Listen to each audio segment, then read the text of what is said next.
प्रतिपक्ष का प्रावधान है जिसका राजपत्र में नोटिफिकेशन भी होता है।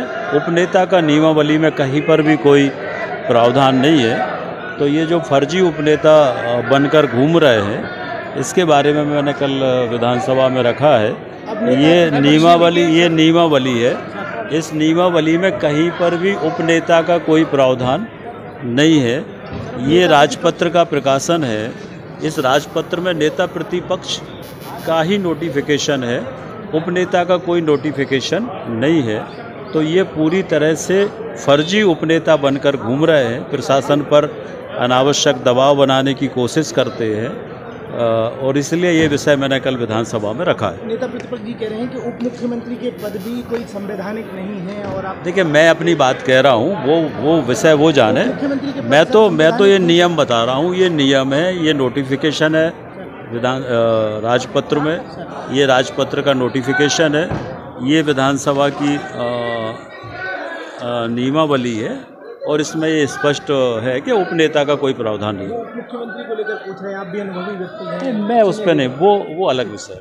नरेंद्र सिंह तोमर जी जो हमारे विधानसभा के अध्यक्ष हैं, उनके निर्णयों को फर्जी बता रहे हैं, क्योंकि दिनांक 25 जनवरी 2024 को माननीय PS महोदय द्वारा मुझे उपनेता के तौर पर रिकॉग्निशन दिया गया। उसका पत्र है, सचिवालय से भी आप प्राप्त कर सकते हैं। दूसरी बात, उनके द्वारा मुझे बधाई भी दी गई, व्हाट्सएप संदेश भी है मेरे पास, उन्होंने मुझे बाकायदा बधाई दी। जब PS बधाई दे रहे हैं तो PS जो है नरेंद्र सिंह तोमर जी के बिहाफ पे ही बधाई दे रहे हैं। अब यदि इसके बाद भूपेंद्र सिंह जी जो थोड़े अनपढ़ नेता हैं, यदि वो ये बात कहते हैं कि ये फर्जी है, तो वो अपने विधानसभा के अध्यक्ष के निर्णयों को फर्जी बता रहे हैं। तो वो उनका आपस का विषय है, वो उस ऑर्डर को लेके दोनों आपस में एक बार चर्चा करें कि कौन फर्जी है कौन नहीं है, और निर्णय हो जाए तो मुझे भी अवगत कराना चाहिए। मेरी बात हो जाने दीजिए, अब सबका जवाब आ जाएगा। दूसरी चीज़, माननीय भूपेंद्र सिंह जी कैबिनेट में शामिल ना हो पाने की वजह से मेजर डिप्रेशन का शिकार है और हमारे बहुत अच्छे हॉस्पिटल्स बन चुके हैं।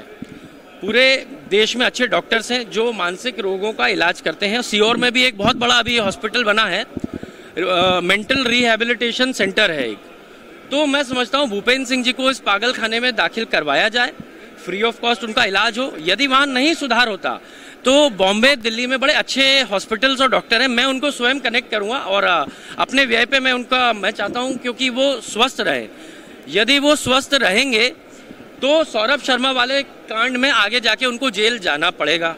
तो मैं चाहता हूं उनके ईश्वर जो है उनको दीर्घायु दे और कुछ आयु जो उनकी जेल में बीतेगी उस आयु के लिए भी मैं कामना करूंगा कि वो अच्छे से बिताए।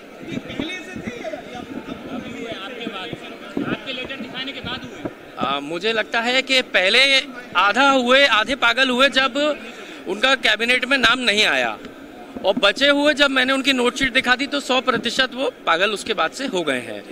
लेकिन उसका इलाज है, घबराने की बात नहीं है उनके लिए।